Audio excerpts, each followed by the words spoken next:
Bonjour, je représente l'Association congolaise pour le bien-être familial, qui est une ONG locale basée en République du Congo et créée depuis 1987. Cette association est membre de la Fédération internationale pour la planification familiale. Sa mission est d'œuvrer pour le leadership en santé sexuelle et reproductive en optimisant l'offre de services de qualité et la promotion des droits sexuels de tous, particulièrement pour les mal desservis et les personnes vulnérables. Ce projet proposé entend contribuer à l'amélioration de l'accès des adolescents et jeunes à l'éducation sexuelle complète de qualité, tout en s'assurant qu'il soit dispensé dans les écoles et offert aux jeunes dans les milieux communautaires. Ce projet est proposé parce qu'on estime qu'au Congo, les jeunes sont confrontés à plusieurs problèmes liés à leur sexualité et l'une des principales causes de ces problèmes-là figure le manque d'accès à l'éducation sexuelle complète.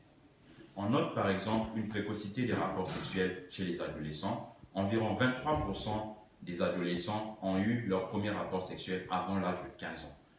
Aussi, il y a une faible connaissance des questions liées à la sexualité ou encore à l'éducation sexuelle complète.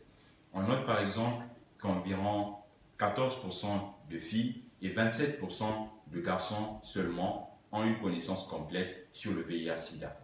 La précocité des rapports sexuels et le manque d'informations sur la sexualité fait que les jeunes soient inévitablement exposés au risque de contamination des IST et VIH-Sida, mais aussi aux grossesses précoces et non désirées. Ce qui fait qu'au Congo, les jeunes représentent la majorité des nouveaux cas de VIH-Sida, la majorité des cas d'avortement clandestin, étant donné que la loi congolaise interdit toute forme d'avortement en République du Congo. Le projet vise deux résultats. Le premier étant de s'assurer que l'éducation sexuelle complète soit intégrée et dispensée dans les écoles. Le deuxième élément, ou le deuxième résultat, est de s'assurer que les adolescents et jeunes aient accès à l'éducation sexuelle complète dans les ménages ou encore dans le milieu communautaire, en mettant un accent particulier sur les jeunes réfugiés, les jeunes malentendants et les jeunes apprentis et petits métiers. Les principales stratégies pour atteindre ces résultats sont les suivantes. La mobilisation des acteurs de la société civile, mais aussi des acteurs politiques. Aussi, le renforcement des capacités des différentes parties prenantes en matière d'éducation sexuelle complète. Aussi, nous visons l'amélioration des politiques existantes en matière d'éducation à la sexualité, aussi bien en famille que dans les écoles. Une chose peut être ajoutée, c'est l'amélioration ou le renforcement du programme existant développé par l'Association congolaise pour le bien-être familial, ACBF en sigle, sur l'éducation sexuelle complète.